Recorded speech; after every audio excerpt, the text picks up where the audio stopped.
where you are joining from. So welcome to today's class. We are going to be talking about another topic today. For in our last class, we talked about some of the technologies that we use in SOC environments. Technologies, tools, softwares, and we made mention of so many of them, starting from SIM2, SWA2, EDR, XDR, IDS, IPS, ticketing system. We talked about vulnerability management. Tools for vulnerability management. We talked about threat intelligence, and I think we also talked about how these tools how these tools are useful to SOC. So before we can go to what we have today, I want us to a kind of reflection on I want us to just touch one or two things on what we did the last class. So can someone tell me, is there a difference between IDS, IPS, and if there's a reason? If there's a reason, please tell me. So if there is is there a difference between IDS, IPS? And if there's a difference between them, can you just tell us the difference?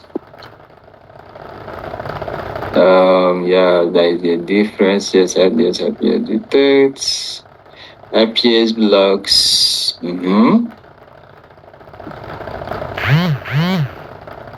IPS detects. IDS only detects. Someone is saying IPS, IDS detects. That's not true. IDS detects and alert, IPS detects and remediates. No, IPS doesn't. Okay, yeah, you can say that IPS remediates in a way. Yeah, it remediates in a way.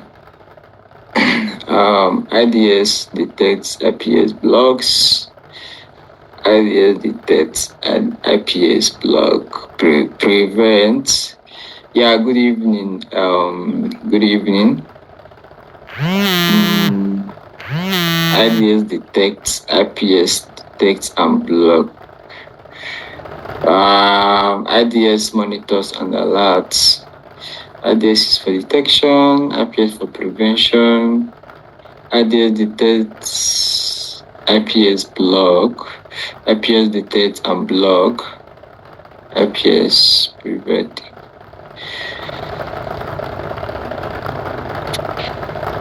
All right. Most of you got it right.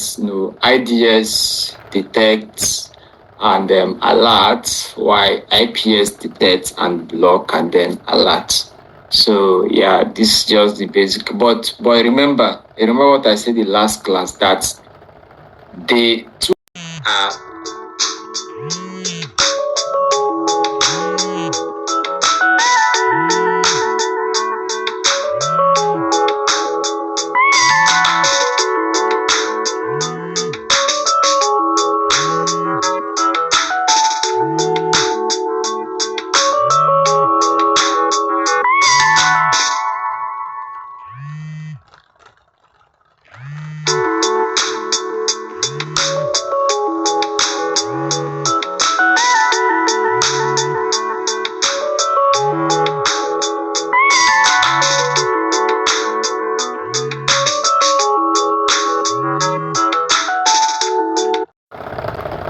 they're the same, that it's just a 1-2, but with different functions. So don't see it as two different tools or softwares. They are the same, but it has two different functions, which is to detect and block, depending on how you want it to function. So also in our last class, I talked about EDR and XDR. So can someone tell me the difference between EDR and XDR? The difference between EDR and XDR. XDR is an extended EDR. Okay.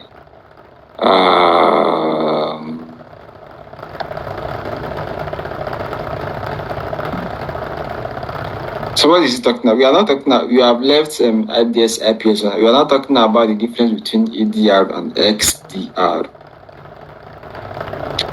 XDR is senior brother of EDR. Okay, if that's how you want to remember it, that's perfectly fine. EDR is just endpoint device. XDR covers a lot more than just the endpoints. EDR is just for endpoint device, while XDR scope is wider. EDR focus on endpoints. XDR. Okay. Now between EDR and XDR, which of them works with automation? Like which of them has an automation features? Between EDR and XDR. Okay, I'm saying XDR. Someone is saying both. No, now both. EDR. No. So when we talk about, I think it's more of XDR that has automation in a way. Yeah. XDR.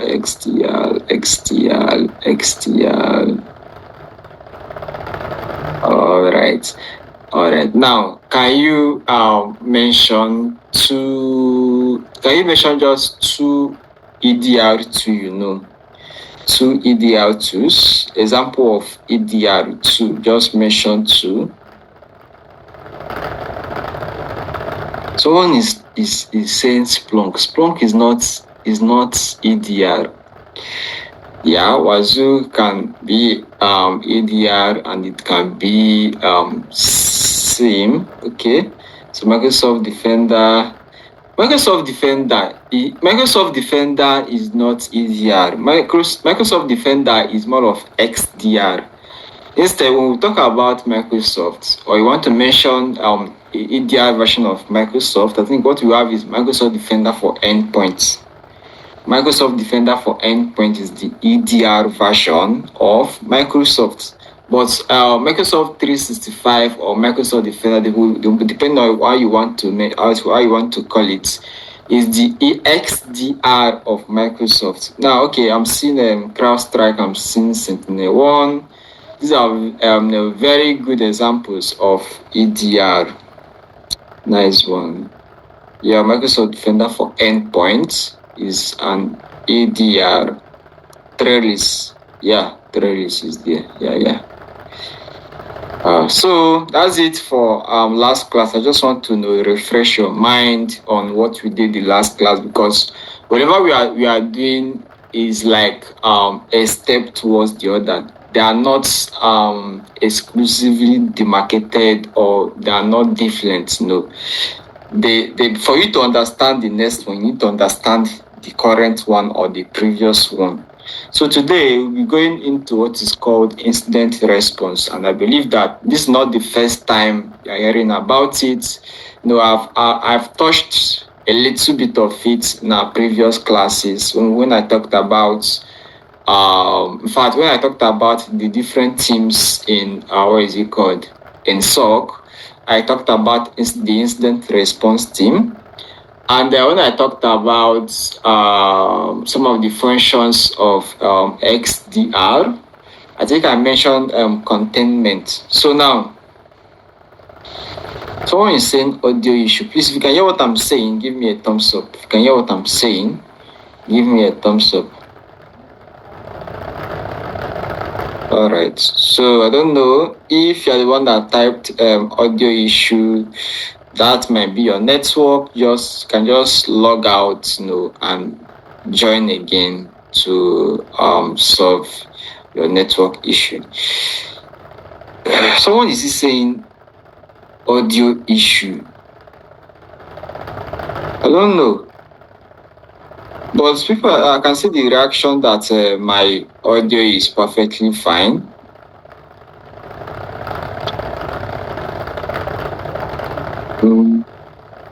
So I believe that is your own network. So you can just log out and join again.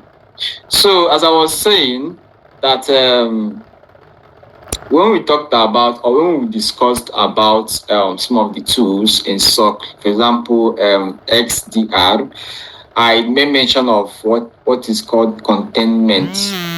Now I want to know if you actually know if you guys are following my classes. So can you tell me what you understand by containment? Just very few. I don't want you to talk too much. Just few definition of containment. What is containment under incident response in cybersecurity?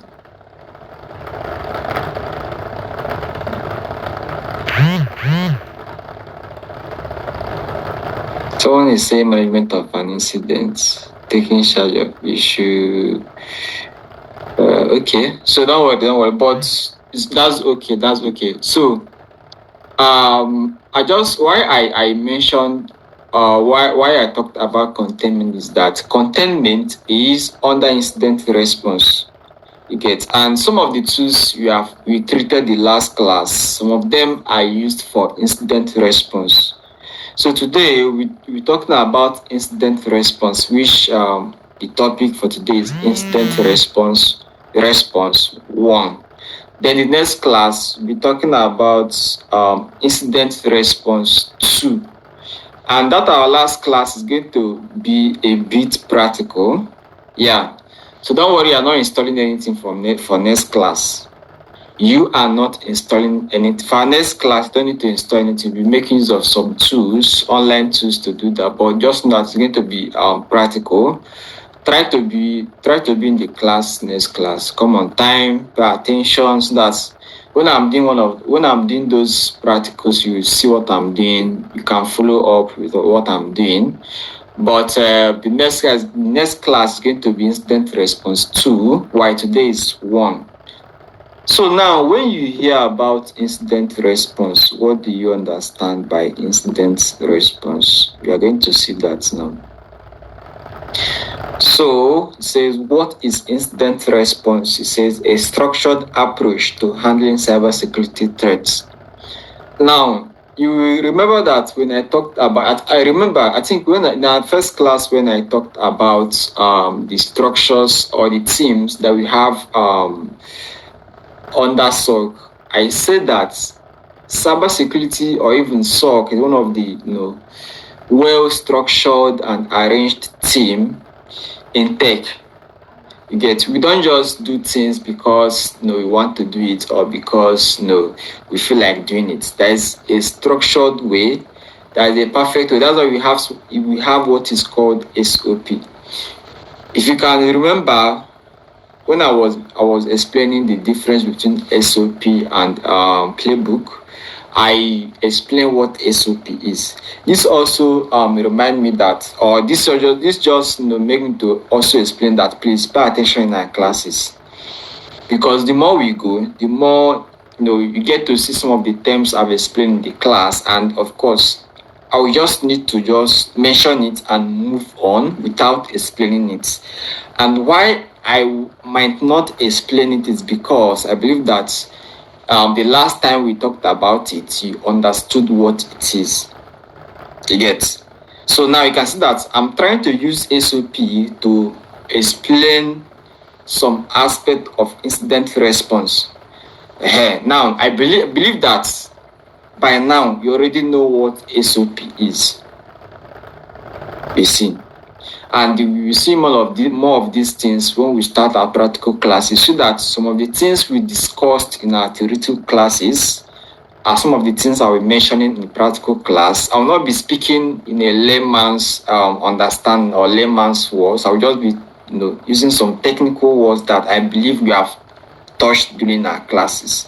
That's why, some of you will be like, hi, Valentine, you are wasting our time. Want to go to practical, want to start doing things. Why are you still telling us so much story about theoretical stuff and all that? You get. Now we have we have had some of those cases whereby they don't pay attention during those theoretical class. They want to go to practicals. Now we are in the practical, dude. When we get to that practical, not be like, hey, Valentine, I'm so sorry about that. I forgot to pay attention in your theoretical class. Please, I think it's time we go back to our theoretical class, something that we have passed. You see, so I know that you are so much in a hurry, you want to see this. So just chill, calm down. Follow what you are doing step by step so that when we get there, you will fully understand everything. Now, back to incident response. It says, a structured approach to handling cybersecurity threats. In SOC, everything is well arranged, well placed in such a way that there are steps or roadmaps on how to do stuffs. That's why we have something like the SOP. And if we relate that to incident response, it's still the same way. Incident response is not an abstract idea somewhere. It's just a way of handling threats. After you have detected threats, you have done your investigation, and your investigation is an actual threat. Now the question is, what do you do next? This is where incident response comes in. Just like, for example, now you have an accident, and then some of the persons are injured, and you take them to the emergency department. The emergency department will now take it from there and start their process of addressing to injured victims in any accidents.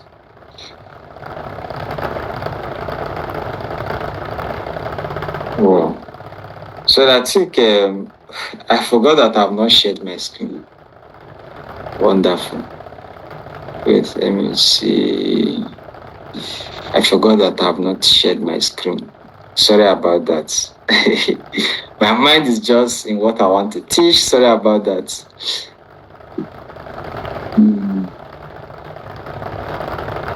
So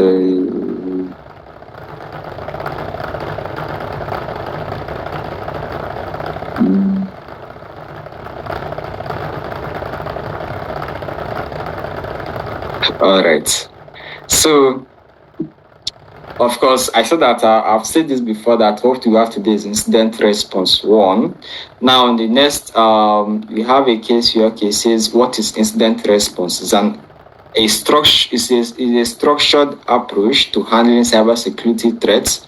And I mentioned that in cybersecurity, especially SOC, you don't just do things because you want to do it or because you feel like there's a well-arranged approach or roadmap on how to do stuffs.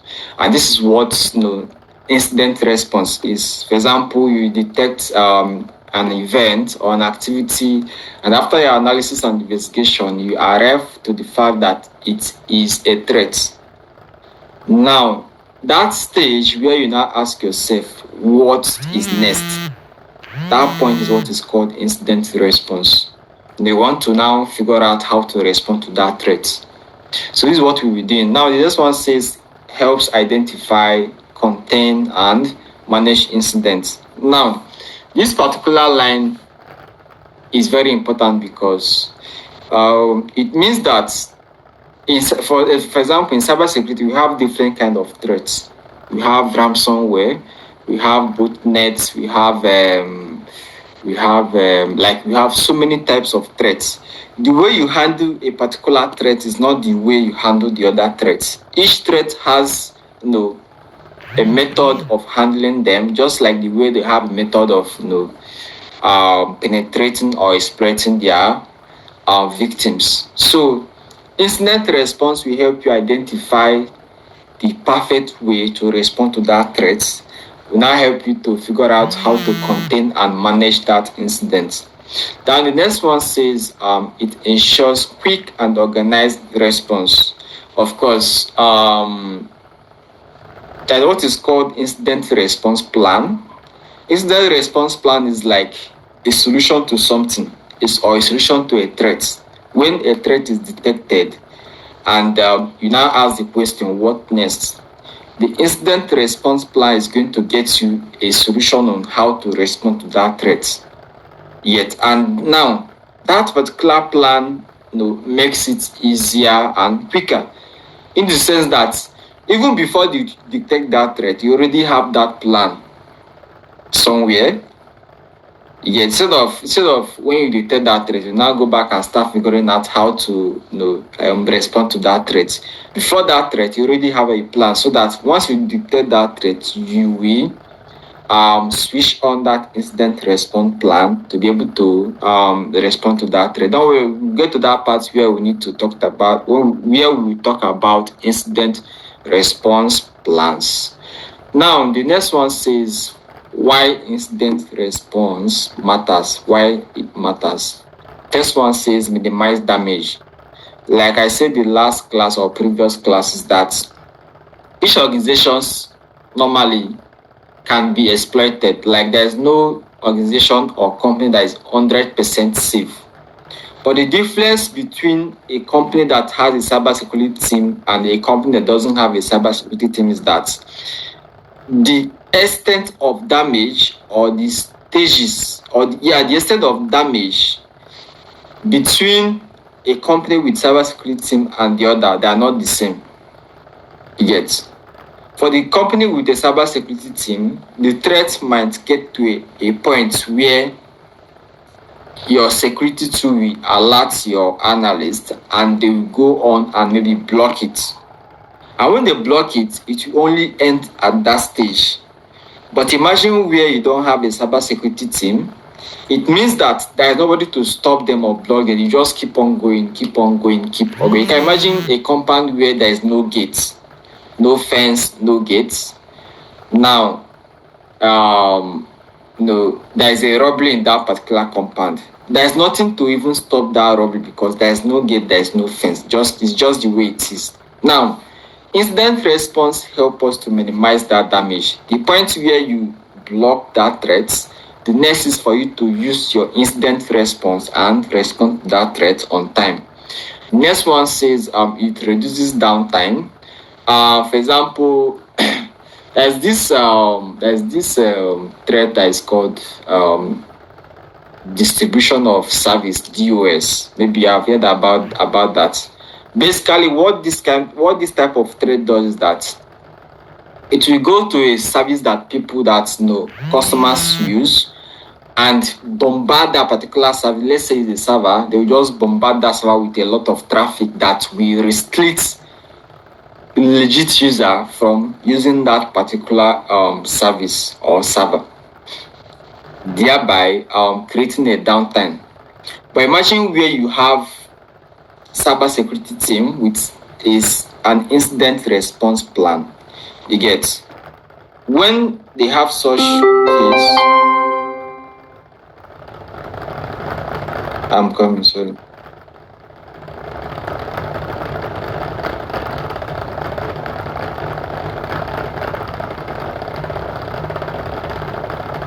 So when you have a cybersecurity team with an incident response team, it means that the moments where they detect that kind of malicious traffic, they will just need to respond to it accordingly, thereby reducing downtime. Can imagine, okay, if you don't have that cybersecurity team, means that those guys will keep on creating a downtime that will prevent legitimate users from making use of that services or server.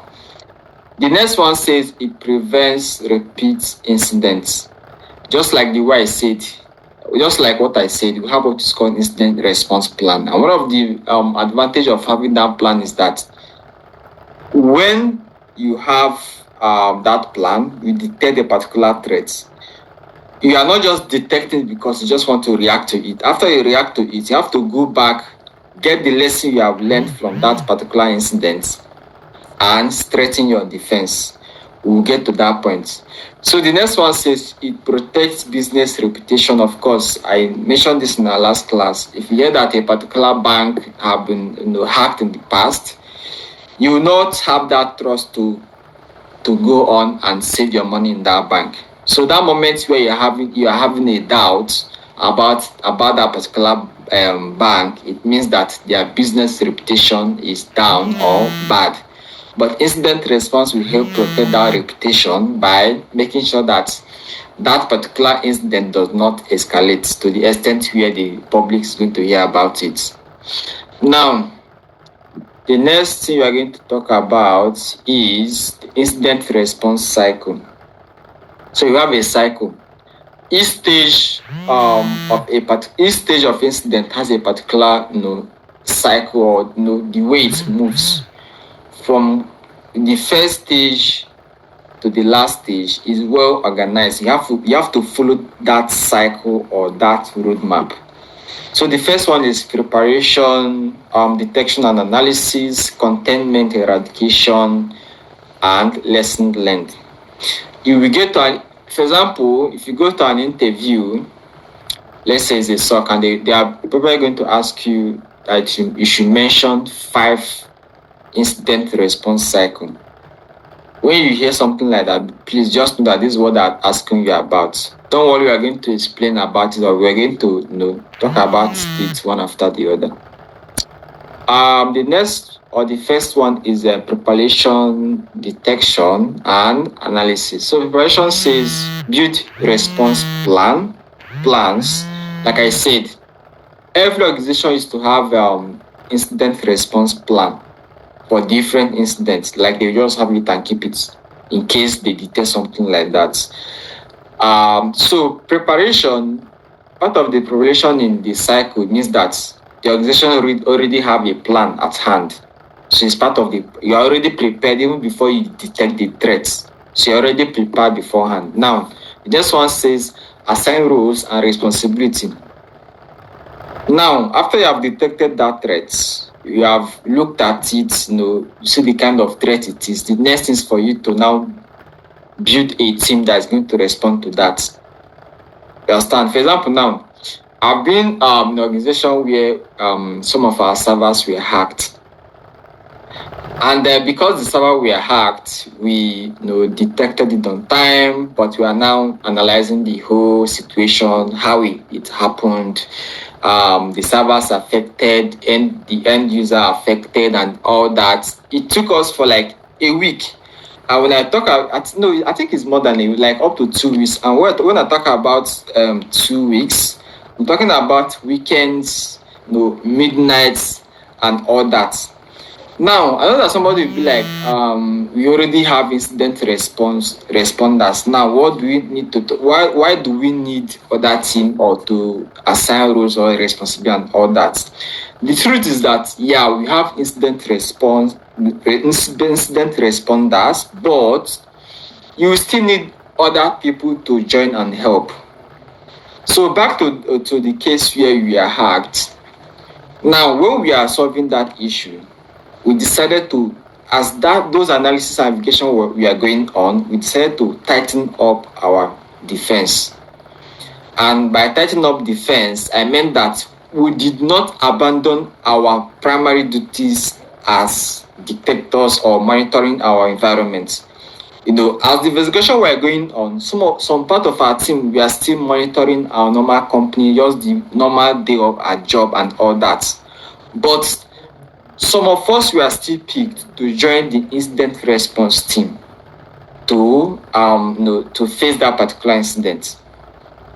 You get. So when there is situation like this, some people that even know that, like some of the analysts, tier 1, tier 2, and tier 3 are going to join the incident response team, depending on how intense the threat or the incident is. You get. So when there is a case of like that, you need to assign roles and responsibility, bring up team, gather team. Maybe you need external digital forensic guy, they need to join you, and then you tell them exactly what they need to do. So these are part of preparation. Now the next one is practice using drills. So you can also even like use simulation to figure out how exactly this person is going to impact that incident response team. You get, so you need to get prepared before time, before you can actually get to face the actual threat. Now the next one says ensure tools are ready. Of course, like I said in our last class, the whole SOC department is not like is not where we do magic. We work with tools. We cannot perform without those tools. Like, it's not whether you want it or not, it's a must. You get. And some of these tools help in incident response. For example, SIM tool, EDR tool, SWAT tool, and the rest. Now the next cycle is detection and analysis. So after you have prepared your environment, you have prepared your team, you have prepared the necessary to get everything together, next thing is for you to detect and analyze. So the first one says identify suspicious activity using SOC tools. So you have to figure out how did this incident started, like where it started, how it started, from which device, which server, which user, how they were able to trick the user, or all those kind of stuff. You have to identify that suspicious activity using SOC tools. Now the next one is to validate alerts, real incident or false alarm. Now that particular threat you're analyzing, you still need to figure out, is this actually an incident or a false alarm? This will also make me to explain something. Please pay attention. In cybersecurity, there's what is called events, and there's what is called an incident. They are two related terms, but they are not the same.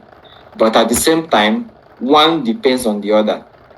Please pay attention. That you get to the point in the cybersecurity career where you be confused with different terms or how they come to connect to each other.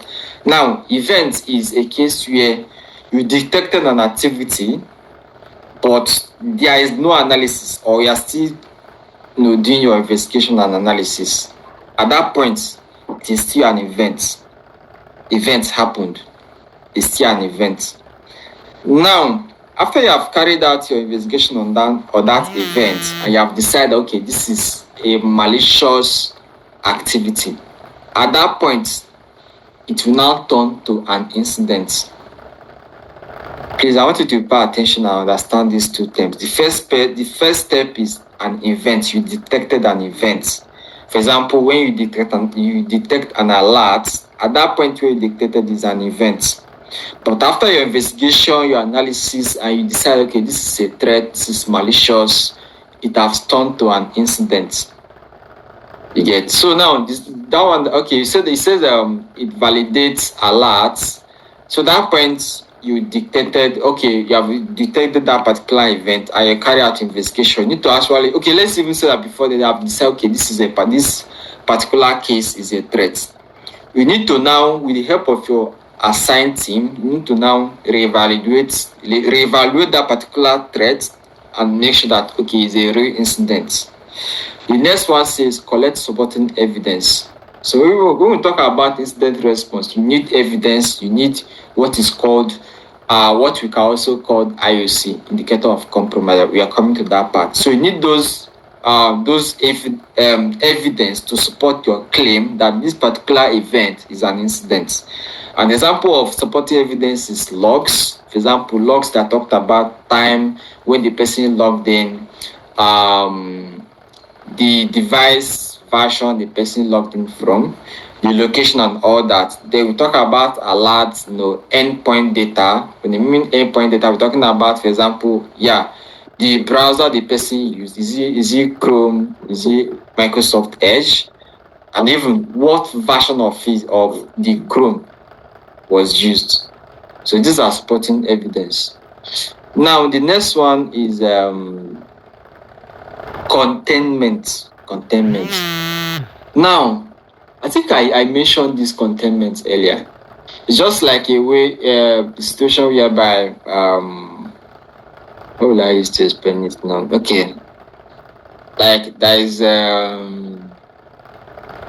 okay, let's say there is a robbery now. Let's say it's in a very big compound, or a mini estate where you have different buildings, but the same, let's say, one gate, the same, different buildings, but one gate.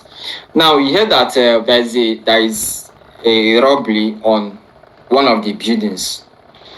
Now you moved in and locked your gates, let's say your doors to the other buildings.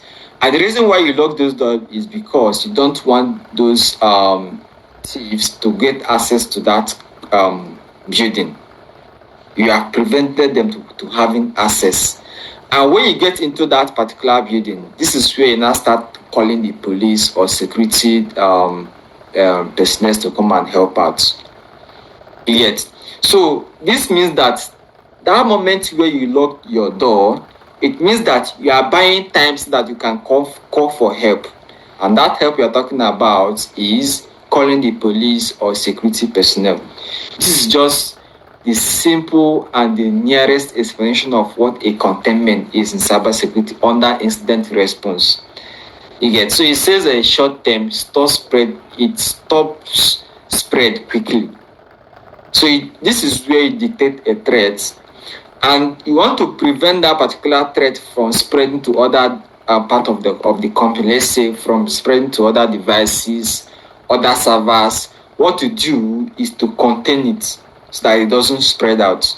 Now the long term is remove attacker access permanently. Of course, when some threats, when they get access to you or when they spread their weakness, they want to create what is called a backdoor so that they can establish access permanently. You get, but with the help of containment, you can prevent such from happening. Now, examples of containment is to disconnect infected systems from the network. Let's say your laptop, you clicked on you downloaded a particular software installer without knowing that it's malicious. Now you clicked on it and your system got affected. With the help of containment, they just need to disconnect your system or your device from the company's internet so that it doesn't infect other devices in the network. The next one says block malicious IP address or domains. Of course, one of the means that an attacker can communicate with a particular network is the use of IP addresses. So with the help of containment, you can just block that IP address from communicating to your network. The next one is disable accounts. Let's say the threat actor was able to hack a particular account. All you need to do to prevent the threat actor from using that particular account to navigating to admin account is for you to disable that account that was hacked. So these are means or examples of containment. Containment is not only when you disconnect a device from a network. It can be blocking a malicious IP address or domains, can be disabling account. These are examples of containment. Now, I know you have a lot of questions. Now we are going to come to that. The next one is eradication and recovery. So that moment where you have contained a particular device, you have blocked a particular IP address, you have blocked you have disabled an account. The next question is, what do you do next? This is where you now need to eradicate. Like you want to reset that account, give that account a fresh password. We call it eradication and recovery. By the time you give it, first of all, you revoke sections, you create a new password, you recover that account from the threat actor. Or you can even a case of what is it called, blocking an IP address. Of course, when you block an IP address, the IP address will be able to communicate to your network. That moment you have eradicated that malicious network traffic and you have recovered your network. Now, a case of disconnecting the device, you might disconnect the device and do a full disk scan and then flash that particular device so that there is no malicious artifact in that device. That moment you have eradicated and recovered that particular device. Now the next one says patch vulnerabilities. Let's say I remember when we talk about vulnerability management in our last class, I said that vulnerability management is just like a weakness in your company, a weakness that the threat actor can exploit and get access to your company. So let's say an outdated software was the reason why your company was hacked. So what you need to do is to get the latest version of that software by doing what is called patching of vulnerability. Now the next one says restore normal operations. After you have eradicated that threat, the next is for you to reconnect that device to the network, re-enable accounts, and allow that user to continue using that account. The next one is a monitor system because, of course, when you detect a threat in a device, after the whole process of containment, eradication, and recovery, you want to keep a close eye on that system or device. You have to give it intense monitoring to make sure that, okay, for the meantime, they do not have access to that device again. Now, the last one is lesson learned.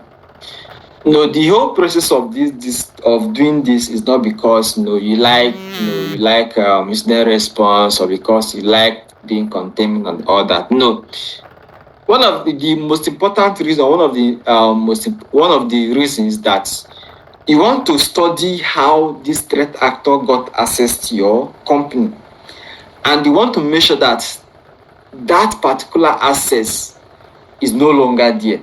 This is where you have to identify that gaps. You have to identify that gap and fill that gap, close that gap, eradicate that gap. This is just the summary of lesson learned. You have just like when they say, okay,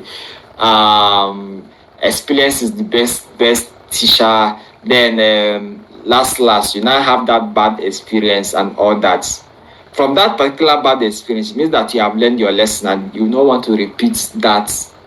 Don't want to repeat that the next time. I mean, whatever that caused that bad experience, you don't want to repeat it the next time. Just the same way with lesson learned on that incident response. You want to update the processes that that give that attacker access to your company. You want to identify gaps. Let's say the gaps is because you enabled a particular account that you no longer use. So to identify that, you identify that gap and make sure that you no longer leave unusable account on your company.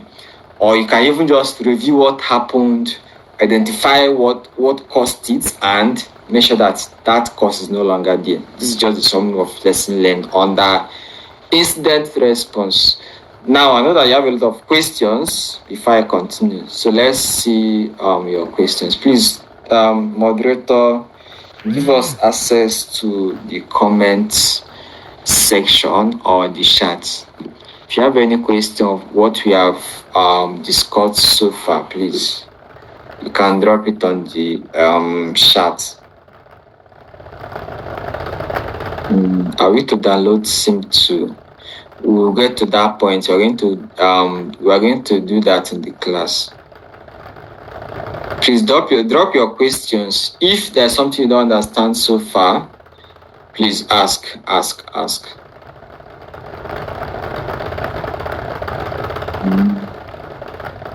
How do we contain attack on our personal computer? How you contain it depends on what you detected on your computer. If you detected that someone accessed your file or accessed a file in your computer, of course you have to go to that file, go to properties and figure out who accessed that file. You figure out how they access it, which account. Is it your normal account or the person creating an account and all that? So this is after you have answered this question, you now start from there to talk about how to contain your computer. But originally in a company, there's always a particular ways to contain any attack or any threats. You can even make use of EDR and XDR to contain a device. So don't worry, when you get to a company, they will give you processes on how to do that. You're going to see it.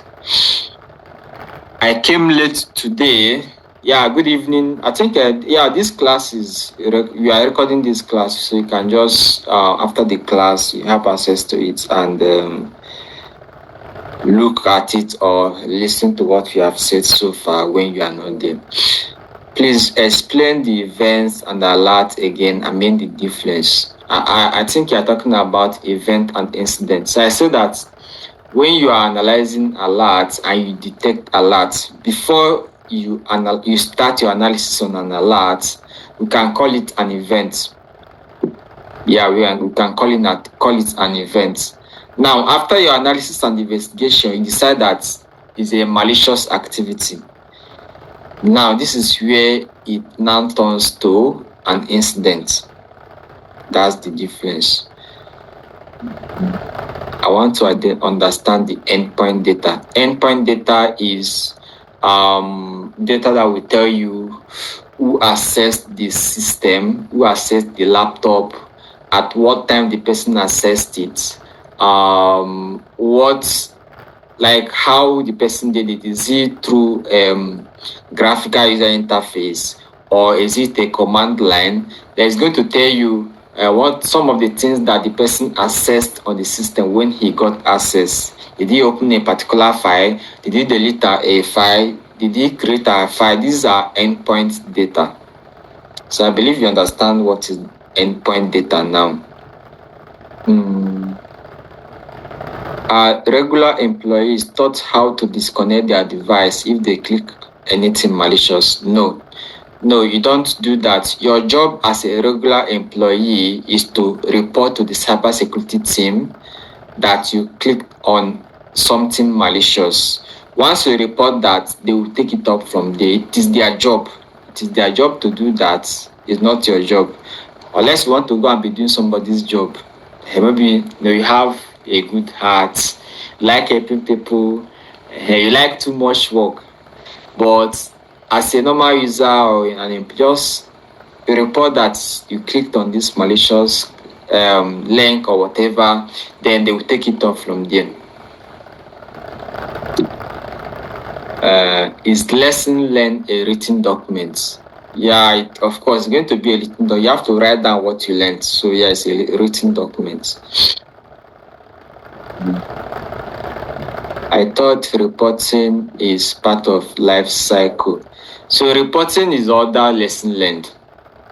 Lesson learned, you are writing a report, explaining what caused it, explaining how we are going to prevent it the next time. So it is under lesson learned. We are reporting.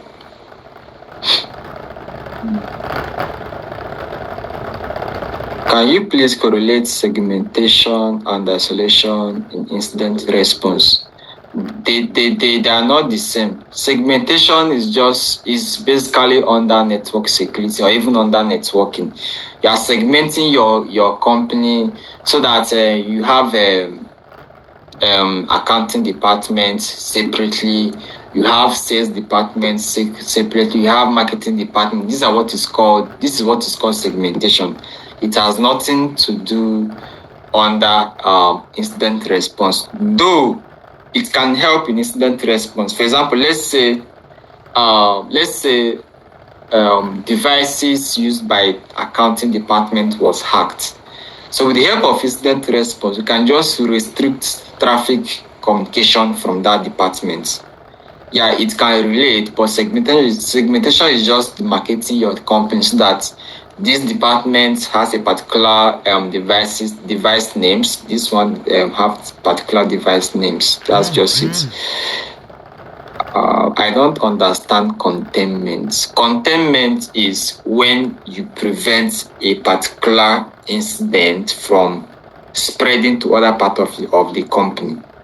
Let's say accounting department was hacked, and apart from accounting department, you have sales department, you have marketing department. With the help of containment, you can just restrict that malicious traffic to end with that accounting department without getting to other departments. It's just what is called containment. What do you mean? What do you mean by validate alert? Validate alert is to investigate alert, analyze it, and make sure that through it is not a false alarm. This is what is called to validate alert.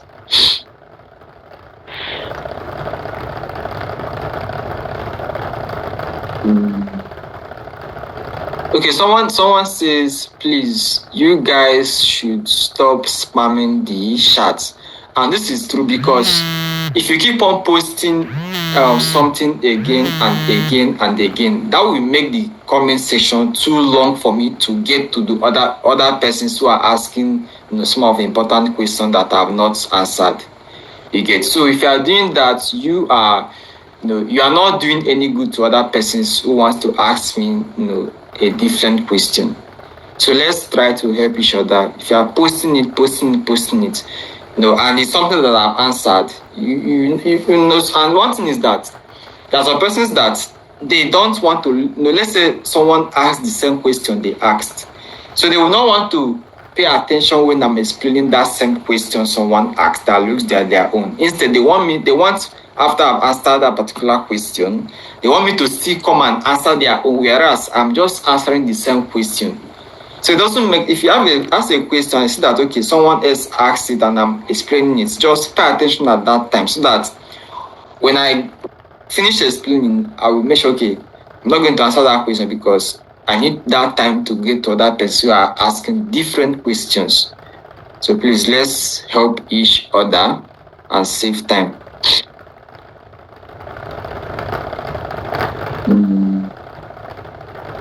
I don't understand containment.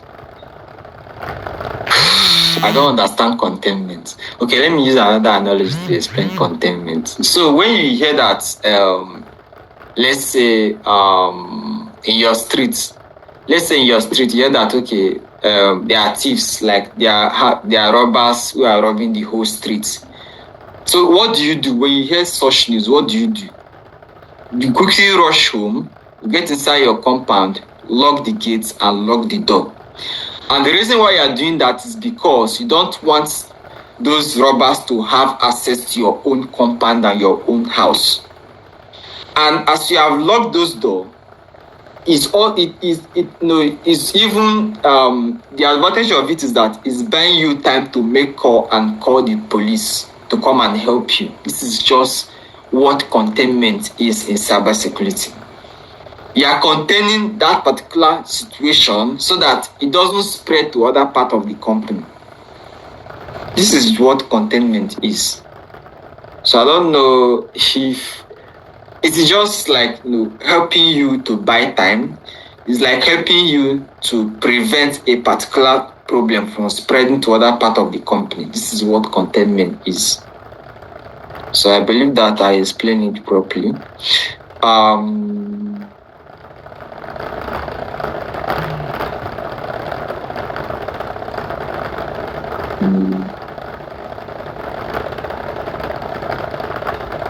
Okay, so let's move on to the next topic. Now it says escalation and communication. Now, other incident response, to be honest, there are so many, under incident response, communication is going on. Series of communication depending on what was detected, depending on what they are responding to. Now it says when to escalate.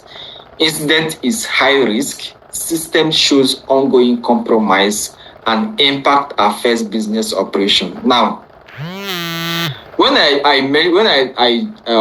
we discussed, well, please give me a second.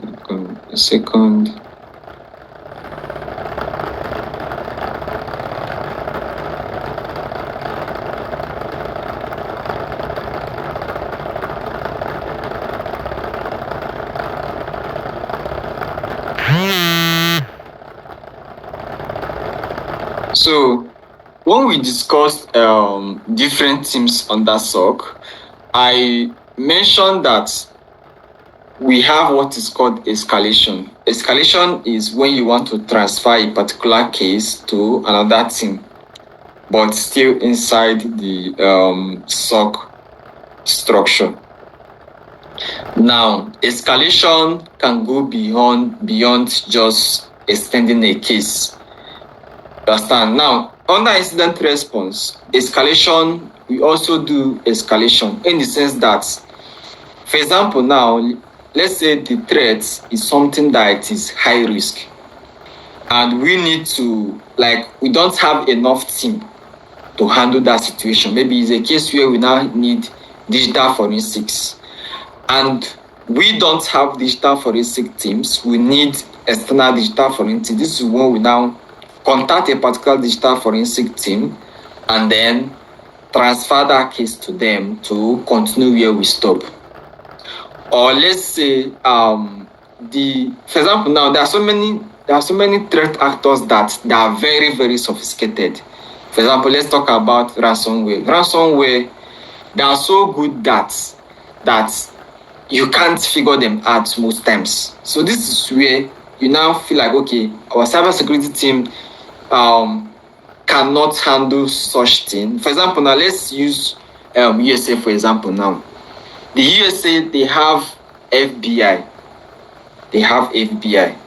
And in USA, they have each company. In fact, there's a as much as I am concerned, there's a rule that is in USA that each company must have a cybersecurity team. Either you have your own or you hire a cybersecurity team to do the cyber job for you. Now, let's say there is a ransomware attack on a particular company. We know that one thing with USA is that USA is one of these is the strongest country in the whole world, and because of that, they have numbers of enemies, like whether they want it or not. You get? Now, because of that, they are always very careful. In the sense that if they detect a particular threat and they feel like it's not something that their cybersecurity team can do, what they do is to escalate that case to FBI, because FBI have one of the good guys in cybersecurity, like tech experts, cybersecurity experts, and cybersecurity experts. So that moment where that particular company is escalating that threat or that incident to FBI, they are doing that with the help of communication. They want to communicate what the escalation is. And when to escalate is the case where the incident is too high, system shows ongoing compromise, like we are containing that particular incident, but it keeps on spreading. This is where you escalate it to professionals like maybe the FBI. Then impact affects business operation. Like you want to contain the incident, you want to minimize the impact, but it keeps on multiplying. This is where you now escalate it to maybe to FBI or to CIA, whatever it is. Now it says communication can occur in two kinds. We have internal and external communication.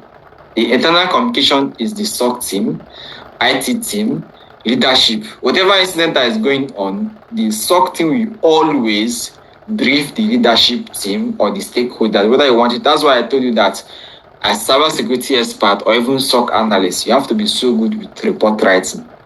If you don't like writing report, go and start learning. If you don't know how to communicate stuff, go and learn. Now, the next communication is external, if needed. And what by external I mean communicating to the vendors. Let's say the incident that happened with a Google account. So you want to contact Google, tell them what's going on. Now, let's say also you can even communicate to the regulators, authorities, and the rest. Some rules in different countries have it that once you experience any cyber attack, you have to notify the authorities. And if you don't notify the authorities, you are going to pay a certain amount of money. You get? So these are the kind of communication that you can have under incident response. Now, evidence collection, we have mentioned this example. We have logs, we have network data. Logs, like I said,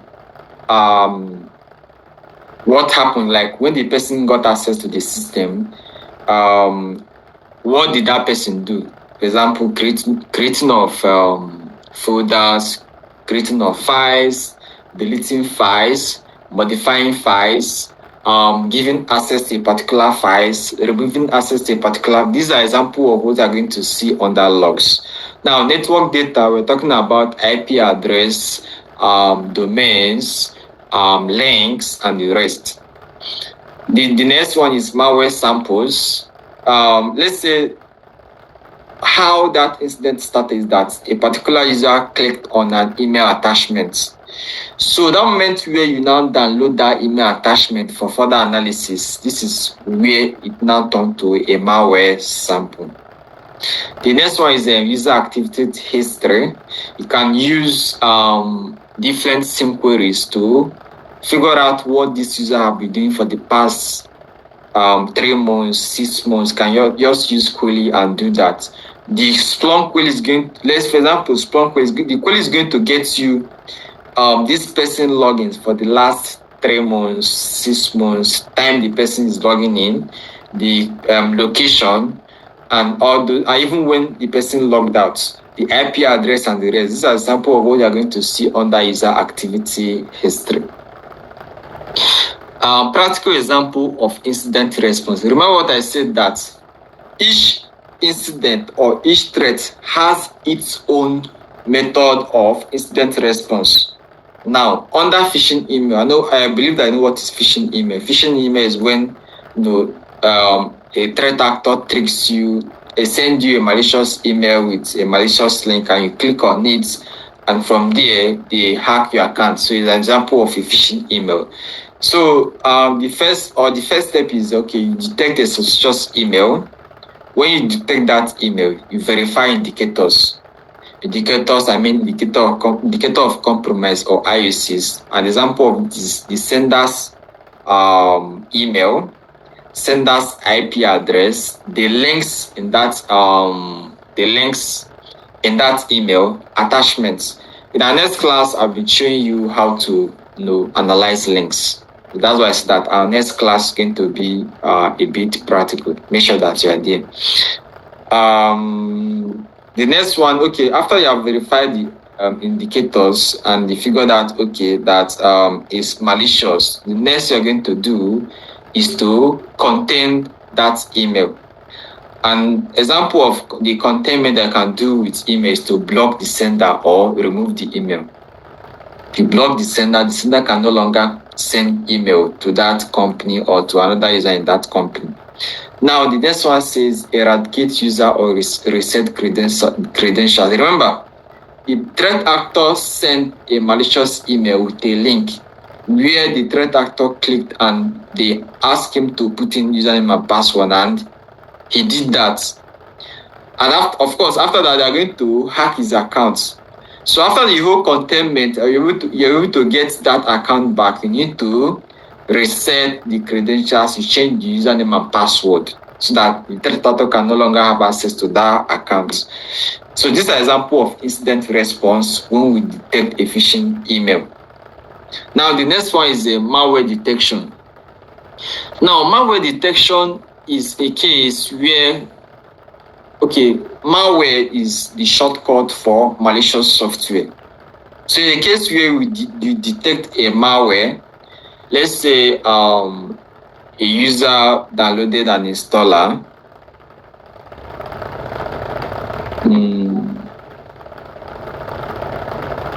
Please give me a second. Give me a second.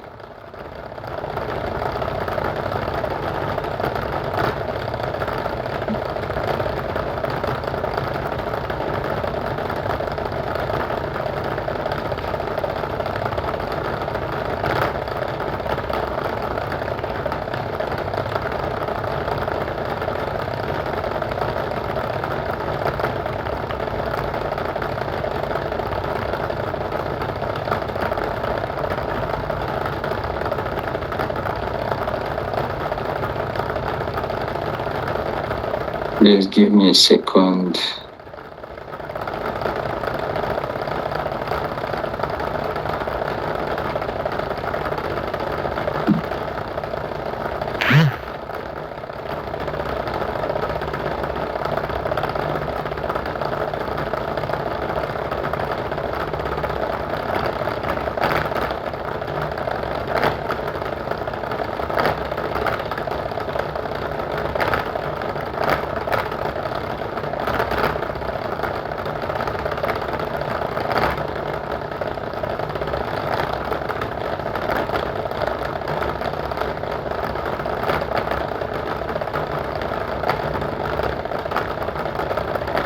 Just give me a second.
Okay, hello everyone. Good evening, good morning, good afternoon. Can you guys hear me? Okay. All right, so I think Val needs a minute to do something, so he asked us to excuse him. He'll be back shortly. In the meantime, I want to find out how our Ubuntu installation is going. So I'm going to open the chat and I want you to give me feedback. How is it going? Have you been able to install Ubuntu? Are you having difficulties installing it? Just let us know briefly. The chat is open.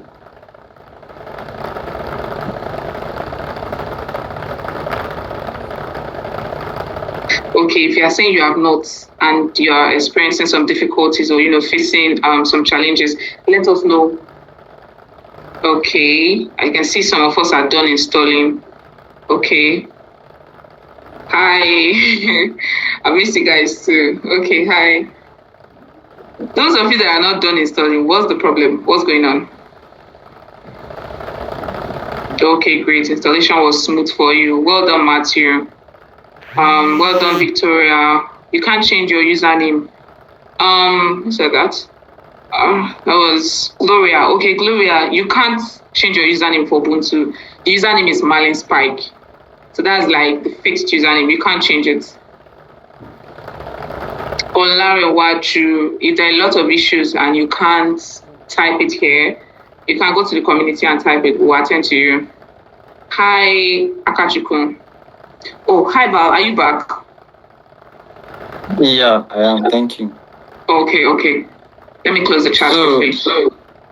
Yeah, thank you. So, as I was saying, now under malware detection, let's say a user went to the internet and he wanted to download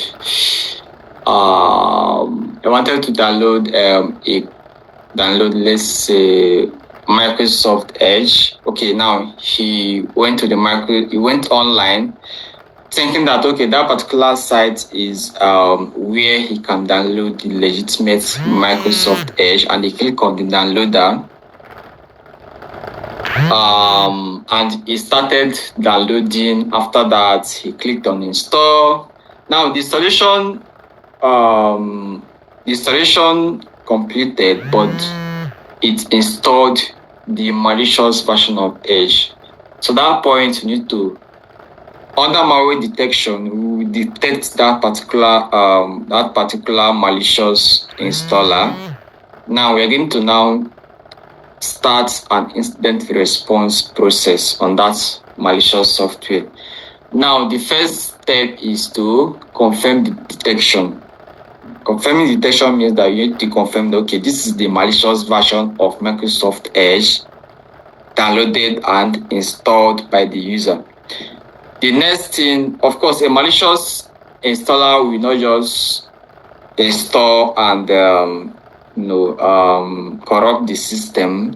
It wants to go further and maybe communicate with other devices. So after the confirming detection, you need to isolate that device. if you isolate it, also I want to also mention that isolation can also be containment. Isolation and containment are the same. So you're isolating that particular device so that it doesn't communicate with other devices. You are containing it, you are containing it so that it doesn't communicate with the network. Now, after confirming detection, you isolate it so that it doesn't communicate with other devices. Now, the next one is investigate persistent mechanism. Of course, the threat actor knows that by the moment that you install that malicious software, that it will be detected. So you want to make sure that even if you guys delete that installer, uninstall the software, he will still have access to that device. So this is where it creates what is called persistence mechanism, or it creates a backdoor. So as a SOC analyst or incident responder, you need to make sure that that particular threat actor did not create any persistence. You get. Yeah, so the next one is you eradicate and recover. Of course, you have to delete that software, uninstall the software, remove any persistent mechanism. You can even flash the device, then recover the system, then you document your incidents, which is lesson learned. So you have to talk about how it happened, where the user downloaded it from, so that from that moment you can also tell other users that, see, you are not allowed to download any installer in the internet. You are not allowed. And this is where we create what is called policy. When I was talking about SOC, I explained 3 components of SOC, and which of them is policy or process. Yeah, processes, other processes will now have policy. So this is where you now create a policy telling the employees that you are not allowed to download any installer from the internet. You see that the whole cybersecurity is connected, is not isolated. Now the next topic is classification of incident alerts. Please pay attention here. Even if you have not been paying attention, you have to pay attention here, because these terms is very confusing. And the funny thing about it is that when you start your job as a SOC analyst, you keep on hearing this again. And in fact, it's not just that you are hearing it, you start making use of it. When you investigate an alert, you have to give your own decision. And this word is what you are going to give in your decision. Okay, this happened, this happened, this happened, this happened. This is a false positive. This happened, this happened, this is a true positive. Now, the question is, what is a true positive? When they say that an alert or an incident is a true positive, what does it mean? It means that the alert was genuine and a real security incident occurred. The detection system correctly identified a threat. So let's say you are a SOC analyst, you're on duty, and you receive an alert, you start your investigation. And after your investigation, you are convinced with the data and the evidence and the facts, you are convinced that that alert is an actual incident. When you are writing your report, you get to the point you are going to say conclusion that is a true positive. True positive means that, yes, that the alert is genuine, is true, and it detected a security incident. This is what is called a true positive. Please pay attention. I want you to remember this. I want you to understand it, because you keep on making use of it as time goes on. Even if you have to stay 10 years in the SOC, you keep on making use of it.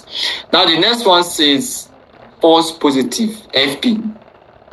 It means that the alert was generated, but no real security incident occurred. You can call it a false alarm. And you can call this true positive a true alarm.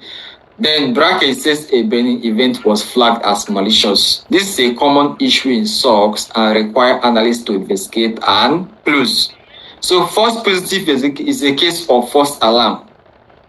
That is your security tool or your SIM tool detected an alert, but after your investigation, you see that it's not an incident, it's just a false. Let's say you have pen testing guys doing pen testing at the moment. And of course, anything the pen tester is doing is going to generate an alert. Do you get? Because the SOC tool that is monitoring your environment is a device it's not a human being that would be like, oh, it's true that Ayo told me they were doing pen testing, so I will not detect anything today from this device. No. A security tool is a tool, not a human being that thinks. That's why this argument that says that AI will take job from security expert, blah blah blah. I'll just be laughing because if you are right inside the job, you know that there's no way that AI can function 100% without the help of human. Again, so the situation where you have pen testers, for example, now you have pen testers that are doing pen testing on environment, and what they are doing is generating an alert. Those alerts is going to be false positive because yes, the tool detected an alert, but it's not malicious because it's something that was planned, it's something that is legitimate. So you can just create that false positive. Remember, true positive, false positive, true positive, true alarm. Yes, the alert is malicious, and after investigation, it's a threat. False positive, yes, there was an alert, but after my investigation, it's not malicious.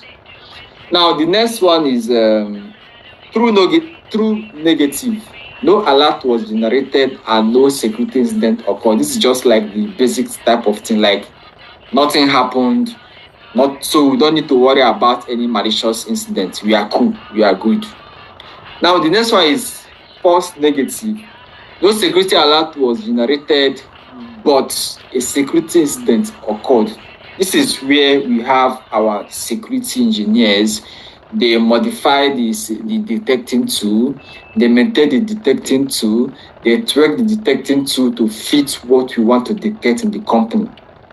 So in the moment where your security tool misses a very malicious alert, that moment is what is called false negative, because the security alert did not detect that malicious event or malicious incident. But the moment where no alert was generated and after your investigation, no malicious event, means that we are cool. That moment is true negative. I know that will be confusing, but just chill after the class, take out time, go through it again, understand it, and remember. Now,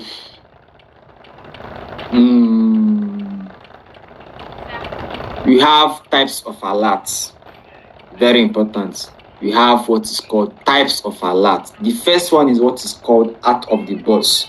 Out of the box can also be called default alerts.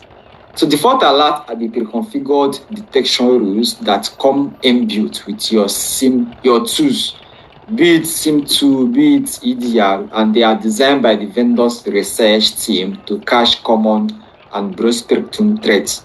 Now I'm going to use an example now. When you buy a mobile phone, by default, there are some applications that are going to be in your mobile phone by default. For example, when I bought my phone, Netflix,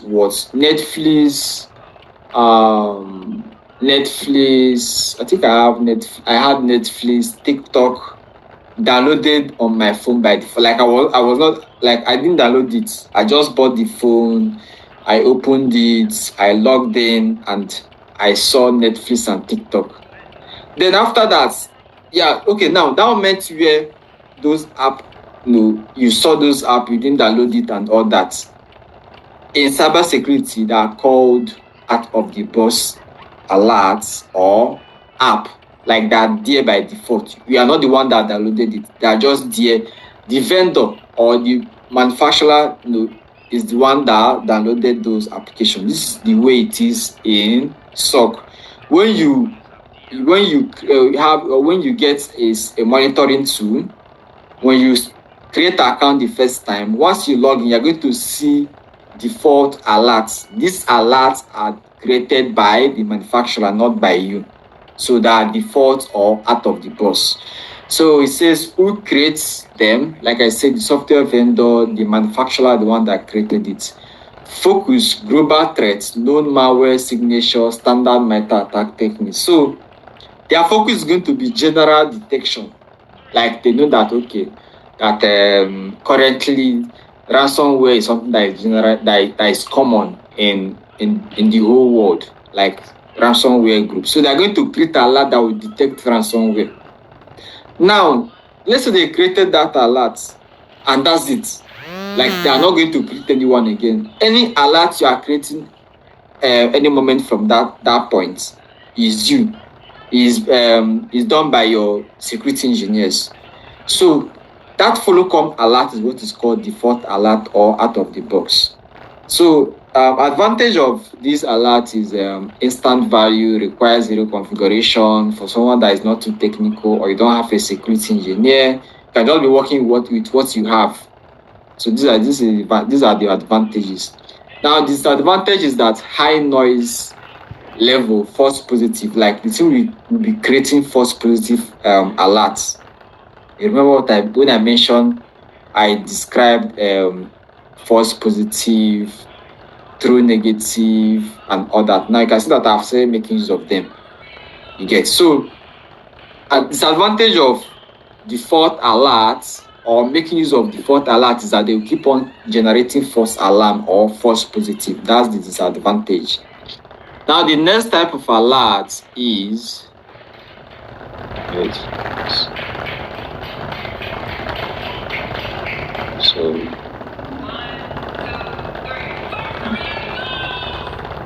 the next type of alert is custom alert or user-defined alerts.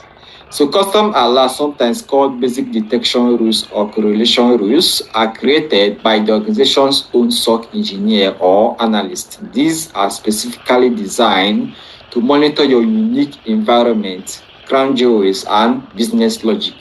So it's just the opposite of default alerts.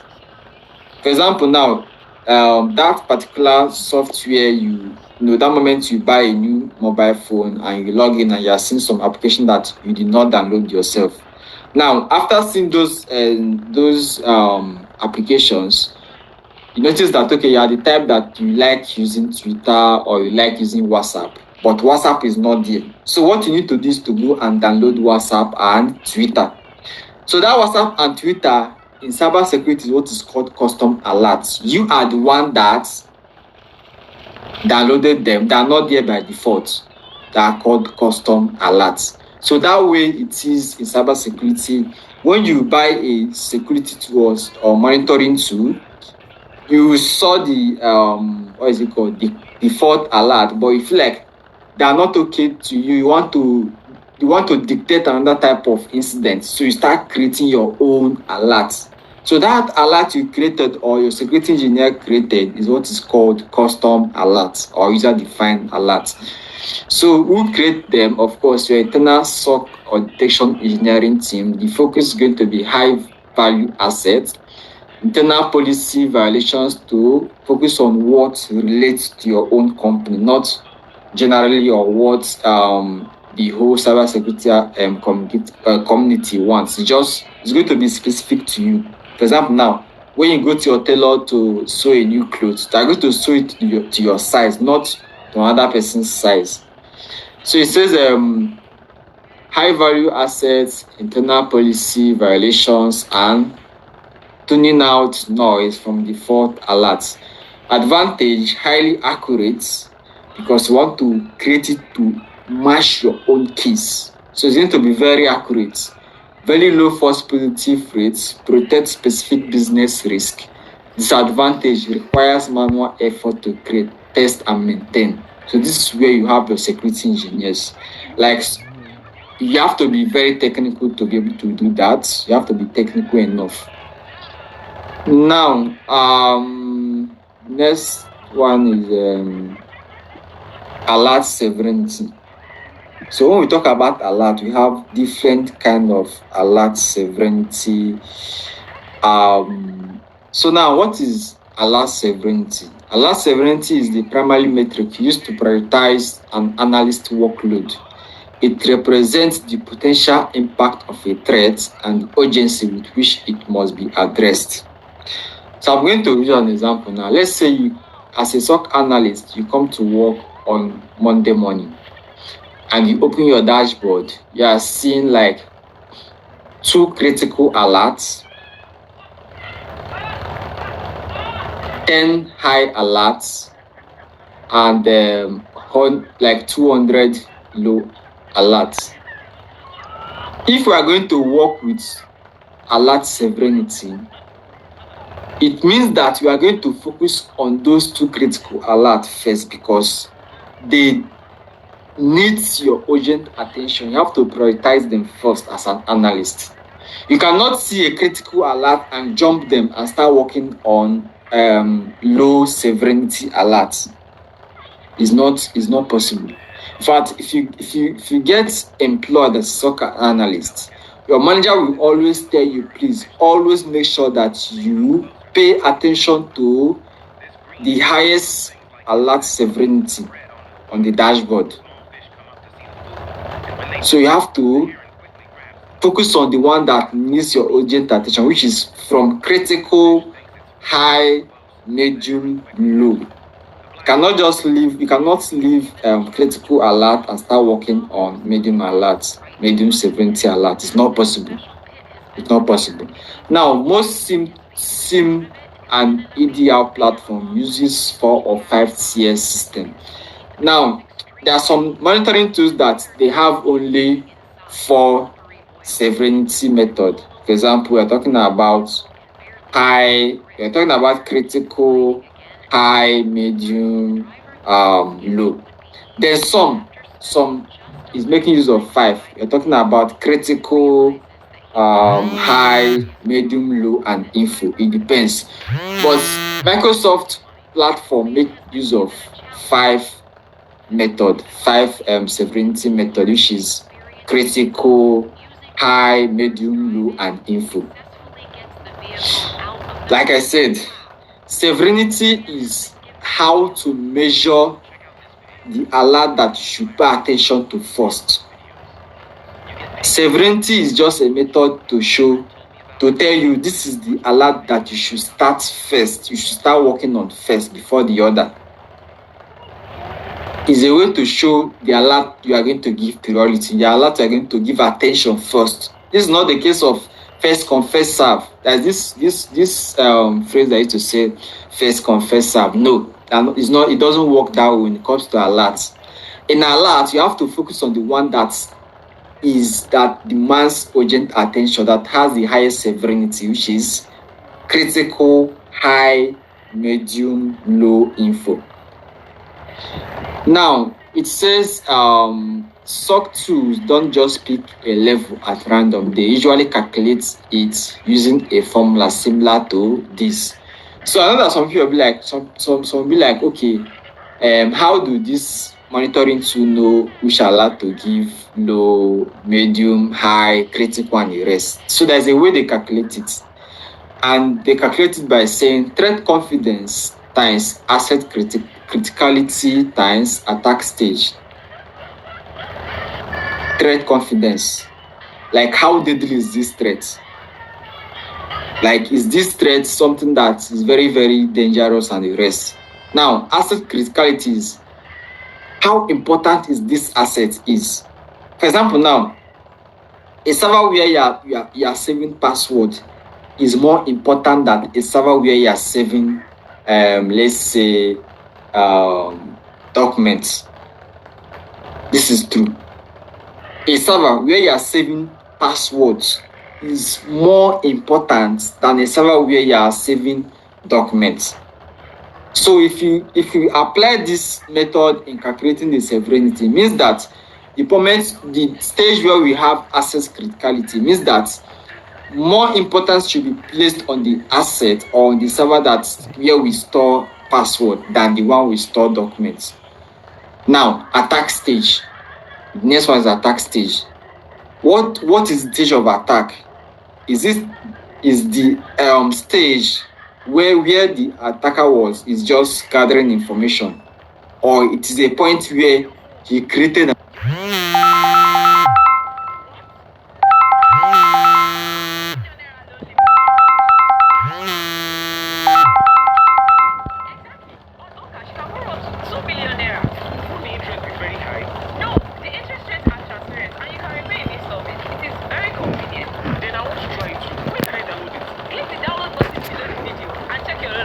is very much important than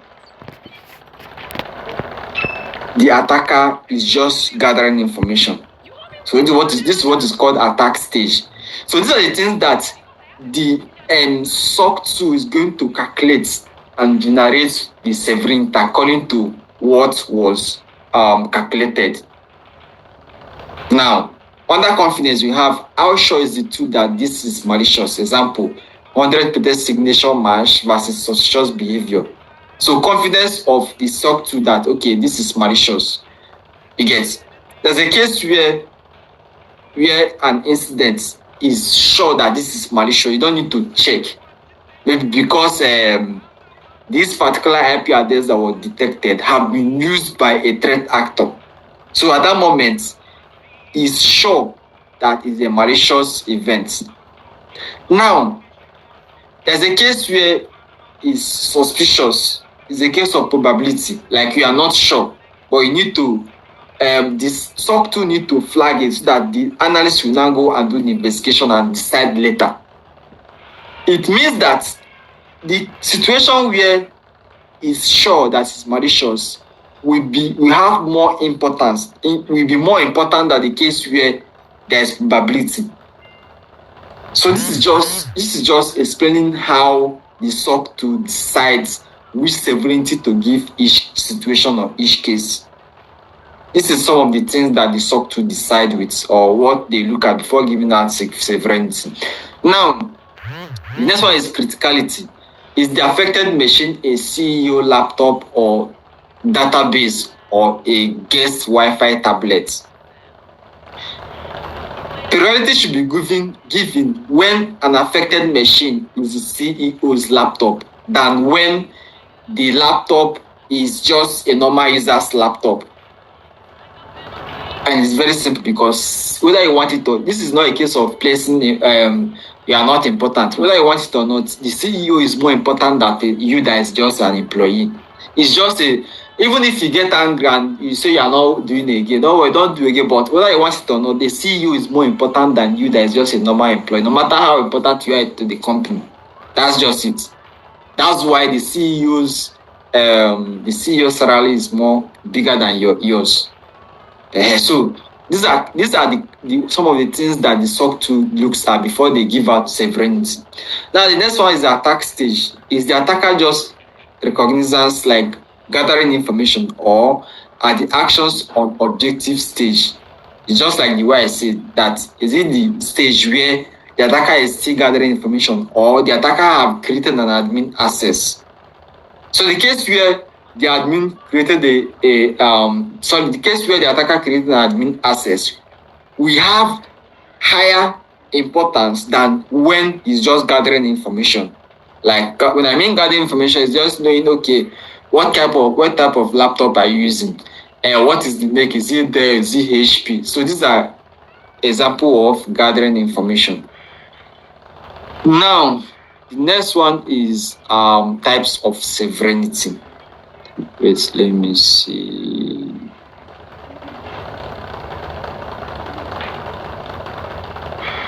Okay. Wait, let me see.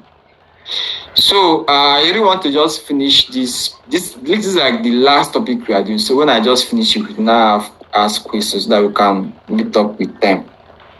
Now, types of severity, type of alert severity. I mentioned that we have critical, we have high, we have medium, we have low, we have info, depending on the model used by a security tool. And I mentioned that Microsoft environments usually have 5 models, which is critical, high, medium, low, and info. So let's see what each of them means. So action required, immediate, second to minutes. So critical is these are alerts represent an active breach or highly destructive event. Like I said, they are not a case of possibility. Once you detect this kind of alert, it means that there is a breach, is threats, is malicious. There is nothing to decide here. That's why you have to, when you receive such alert, you have to leave everything you are doing, leave all other alerts and go so that I can pay attention to that alert. Example of it is ransomware execution. Ransomware is a very deadly threat that, the moment you detect it, your life will start change. Like you have to, you are even like once you detect it like this, just know that okay, there's problem. You don't even need to think, is it serious or is it not serious? It's a very serious case. The next one is data exfiltration. Exfiltration is a case where someone is taking important data from your company outside the company, maybe security number, maybe password and all that. Now, 0-day exploitation, successful exploitation of a critical unpatched vulnerability. I think when we talk about vulnerability management, I explain what 0-day means. 0-day is vulnerability that there is no patch yet. There is no patch yet. So if you detect this kind of exploitation, it usually falls under critical sovereignty. Then the next one is domain admin compromise. When a threat actor get access to a domain admin account, it's a very sensitive account. So when they tell you that a threat actor got access to that account, just know that it demands an urgent attention. You cannot leave it and start doing that. You cannot leave it and start working on low alert or medium alert. You have to leave those alert and come and give it full attention. Now, the next one is high severity. Action required. Rapid response, context, significant evidence of malicious activity that bypass initial defenses but may not have reached mission critical assets. This moment, yes, the activity is suspicious, but is not yet concluded that yes, is malicious. It still needs your investigation and analysis to decide. Remember, is suspicious, but we can't really call it malicious till after a proper investigation. Example of it is malware on a server. Known malicious code detected on production environment. So the malicious code was detected but not executed. So now we need to go and get that code and investigate it. The code is not running, but it was detected. So you need to now go do your investigation and figure out if it's malicious, what it can do, and the rest. So the next one is credential dumping. Tools like Mimikatz being run on an endpoint to steal password. So Mimikatz is a pen testing. Is a threat actor, but to be honest, pen testers use it to test your environment to know if you have weak password on your server or your environment. But Mimikatz is a very dangerous tool used by threat actors. If you see that in your environment, just know that something is up, and it always has something to do with leaked password. Now, lateral movement, evidence of an attacker moving from one system to another, using stolen password. So lateral movement is where, let's say we are 15 in our company, and a threat actor got access to my laptop. So after accessing my laptop, he was able to create an account and access my neighbor's or my colleague's laptop. Then after accessing my colleague's laptop, he also accessed my manager's laptop. So that way, he's moving from one laptop to the other to one laptop to the other. This is what is called lateral movements. This is where a threat actor is still inside the company, but he is now moving from one device to the other, from one stage of an attack to the other, from one server to the other. Like he's just moving. Like you guys gave him free access. He's now moving from one particular situation or stage to the other. This is what is called lateral movement. And once we detect it in our security tool, it usually comes under high severity.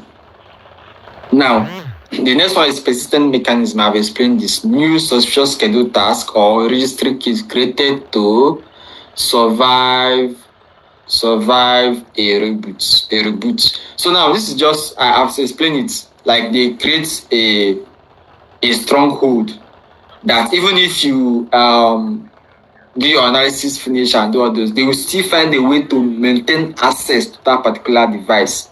And one of the ways they can do it is to schedule a task or register a key. And once they create those things, they will just be there. Even if you shut down your system, they will still be there and be waiting for you to boot it on again. Once they boot it on, they will continue what they are doing because they have created a persistent mechanism. So when we detect this kind of things, usually under high severity alerts. So the next one is medium severity. Action required, routine investigation, 1 to 4 hours. Context, suspicious activity that requires validation. These are often lists that could be part of a larger attack or simply a policy violation. You detect it, but by itself is not malicious, but it shows that it's a sign that something is going on. So this is where you now put on your investigation skills to figure out what is going on or what is pointing you to. You understand? That particular activity is suspicious, but it still requires validation or investigation. Example of them is brute force attack, multiple failed login attempt against a single user account. Of course, this kind of activity can be malicious, but in a case where a user forgot his password and he keeps on trying his password till he got it. Yes, that activity is suspicious, but it's not malicious because this is just the user that forgot his password and later got it. You get this? That's why I say that if you detect it, yes, the activity is suspicious, but it still needs your investigation, whereby you have to you reach out to the user. Hello, James. We noticed that you had so many failed login before you have a successful login. Please, is this something that you did? Can you recall doing this kind of thing? Tell you, oh, sorry. So it doesn't tell okay, sorry about that, Andrew. This was me. I forgot my password, but after trying so many times, I got it. Okay, consider that okay, this is a false positive. It is not a true positive, and it can be graded under medium severity. Now, the next one is unauthorized software. A user installing a tool like a VPN, network scanner, or torrent client. Most organizations use VPN, yes. But let's say the user decided to use a VPN product that is not approved by the company. Yes, it's suspicious. But after that, you reached out to the user, you told him, hello, are you the one using this type of VPN? We detected, be like, oh yes, it's true. I got up this morning. I feel like okay, I want to use another type of VPN. That's why I used it. Be like, oh, okay. Please don't use this version of VPN again. Use the one that is approved. We now close the ticket. That way it's false positive. That's why, and it can be graded under medium severity. That's why I said that medium severity still needs validation, analysis, and investigation to decide. Now, the next one is internal scanning. An internal host scanning other machines for open ports. This can happen in a case where there is a pen testing going on without you knowing as an analyst. If you detect such thing, you have to reach out to the user and they will tell you, yes, we are currently doing pen testing, so this is expected. You close it. Suspicious PowerShell script running with obfuscated command or downloading data from the internet. So many things, for example, your DevOps can be running PowerShell scripts. And that doesn't mean that it's suspicious. Yes, it's suspicious, but it's not malicious. But with validation and confirmation, you can see that it is not malicious. It's something that they use for their daily activity or daily jobs. Now, the next one is low severity. Monitor, review, of course. Now context, minor deviation from baseline or noise that produce context for official investigation. So this is just a case where, let's say, you used to log in from London. Like for the last 6 months, you have logging in from London. Now tomorrow you log in from Manchester. It's going to create an alert, but it's usually under low 7 because it's just like change of baseline, change of what it used to be, but it's not malicious. So example of this is block malware, a standard virus that was successful quarantine by EDR. So action that was taken by a monitoring tool, it has taken action, but we just give you a sign, okay, a notification, okay, we did this. So it does not mean that it's expecting you to come and do the job, or because it just tell you, okay, just to tell, okay, we just did this just in case. We just notify you. And that's why it's policy violation. I talked about policy, creating of policy. So when someone violates a policy, you might get alert for it. You just go and reach out to the user. You violated this policy. Please do not try this next time. So it's not malicious. It's not malicious. It's just a kind of notifying you. Now, that's why external scanning, routine noise from internet hitting the firewall. So whether you want it or not, your firewall will keep on dictating, external, external users trying to access your company. So you keep on getting that failed logins from the internet. It's normal, but they will always grade it under low 70 because they didn't get access, and it's just something that is usual. For example, now if you upload the visual machine, if you upload let's say Ubuntu on the cloud and leave it without configuring it, once you come the next day, if you check the logs, you see that so many people are trying to log into it. It's just normal. That's why you need to tighten your company and your environment. Now, configuration changes, minor changes to system settings that aren't inherently malicious. So you might just do one changes like that, and the thing will just fire alerts. That doesn't mean that it's malicious. It's just you trying to do system settings to fit to what you want. Maybe you want a particular theme or a particular wallpaper on your device and all that. So you can just fire an alert and it's just low. That's just it's just a minor changes, normal activity, nothing malicious, nothing suspicious. Now the last one is informational or info.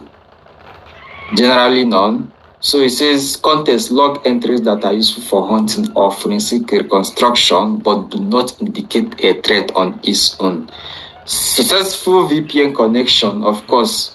Many companies make use of VPN. So if you log into your VPN, it's not suspicious. Software updates. Software we always do their updates. It's not malicious, but they will just notify the SOC that someone did an update. It's not malicious. New user account creation if authorized. So when a new employee joins the organization, they will create an account for the person. As the person logs in, if I want to create an account as a SOC, you're going to get an alert for this. You just need to call, hello, we noticed that this account was created. Please, can you confirm that this was authorized? You'll be like, okay, yeah, of course, this is a new staff, everything is fine. We just close it. So info is just giving you information about what is going on.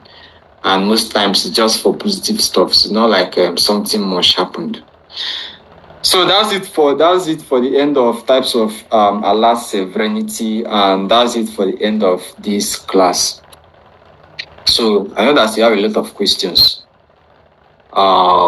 Please, the moderator should open the chat for us so that we can attend the questions. So you can ask your questions. Is there anything that you didn't understand during this class?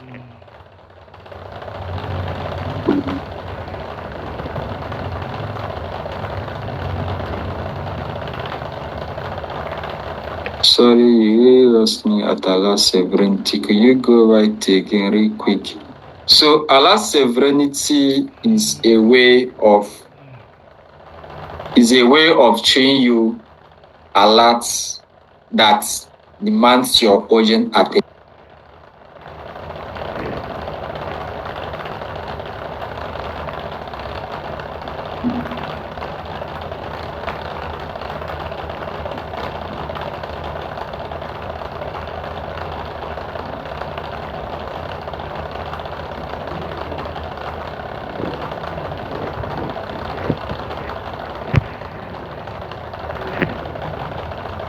completely. No, it's not. You cannot prevent threats. Cannot prevent threat completely, but you can reduce it to a reasonable amount. It's not. But that's why I told you guys that there is no company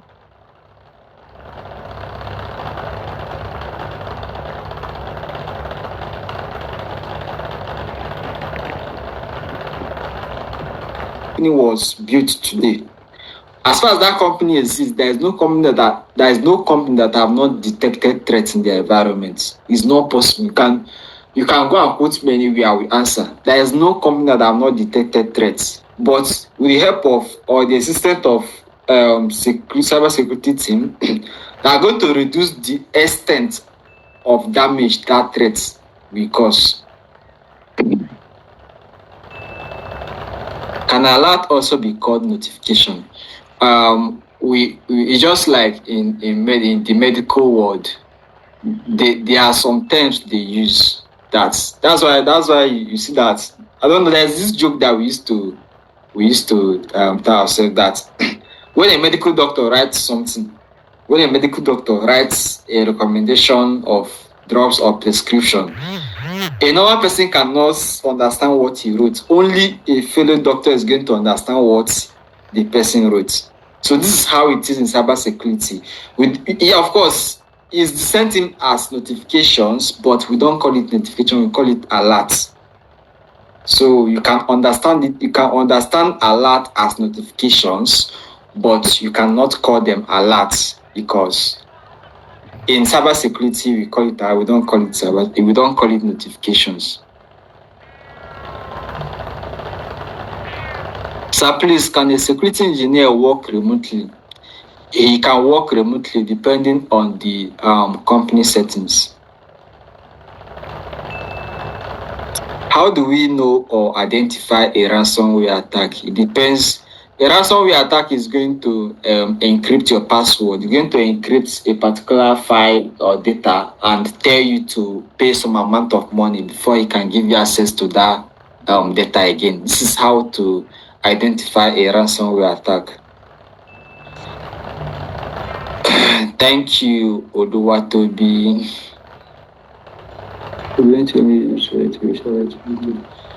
Are the severity only used to prioritize which alert used during escalation? Can the severity be critical and still be false positive?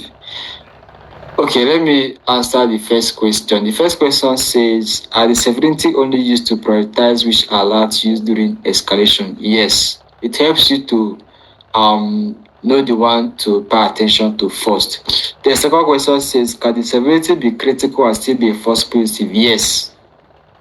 Critical can be critical and still be false positive.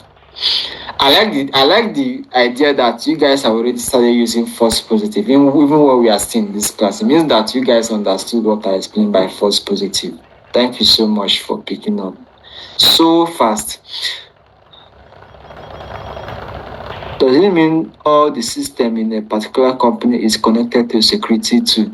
If the company has a cybersecurity team, it means that yes, every system is connected to a security team.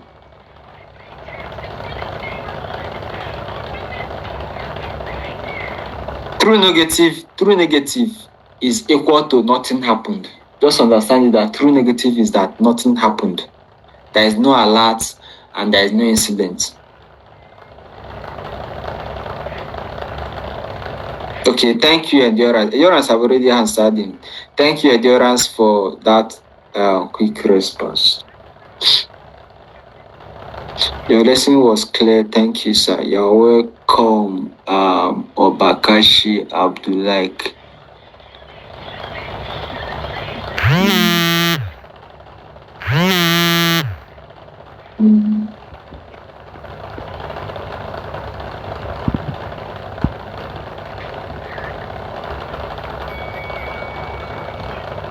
If is when alert was detected, but after investigation, you find out that the alert is false. It's false alarm. So true positive is true alarm. False positive is false alarm. Alert are supposed to be few in order to see the important ones. What? custom alarm make it difficult to analyze the pattern ones. I don't understand. I'm trying to understand what Precious is saying. Alerts are supposed to be few in order to see the important ones. Won't custom alert make it difficult to analyze the important ones? There is no alert that is more important than critical alerts.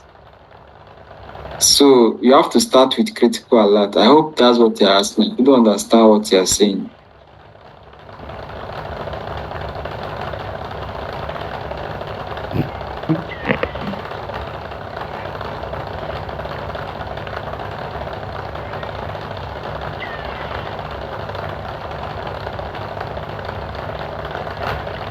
So does it mean that the alert can be escalated when the investigation is critical? No. You are not escalating alert because it's critical or high. You're escalating alert because you feel like another team can do more justice to that alert than you. That the alert is more than you. You don't have enough experience to address the alert. So you have to you have to escalate it to the next team. So that's why you're escalating alert, not because it's critical alert.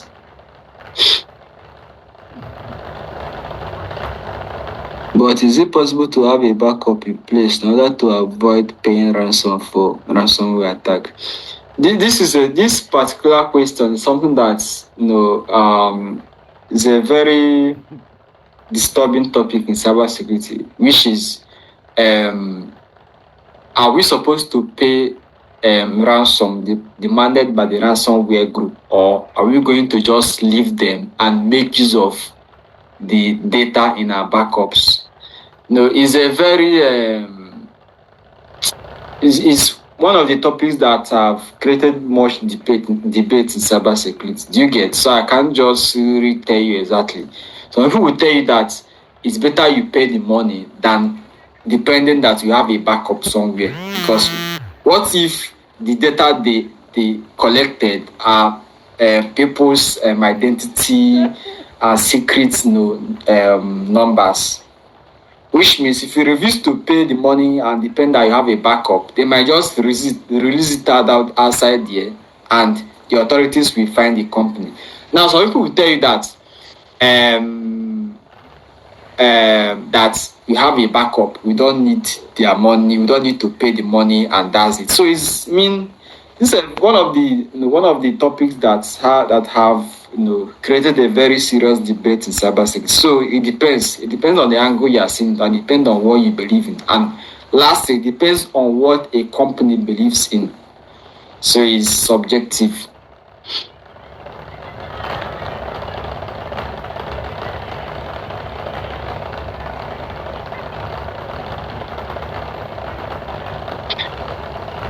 Our time is up. So see you next class. Like I said, next class is going to be a bit practical. Just come to the class. Make sure you are there. You can come with your laptop so that you can follow us and do what we are doing. Yeah. So see you on Saturday. Have an amazing day. Have an amazing evening. Have an amazing night. Enjoy yourself. Don't look for trouble, please. There's some of you that are Chelsea fans. I know some of you are angry that you lost the match in preseason today. Don't worry. And you have not even won any match this preseason. So I know some of you are not happy with Alonso. So don't worry. Don't be angry. Don't look for anybody trouble. You get. It's just preseason. Yeah. So enjoy your day. See you in the next class on Saturday. Bye.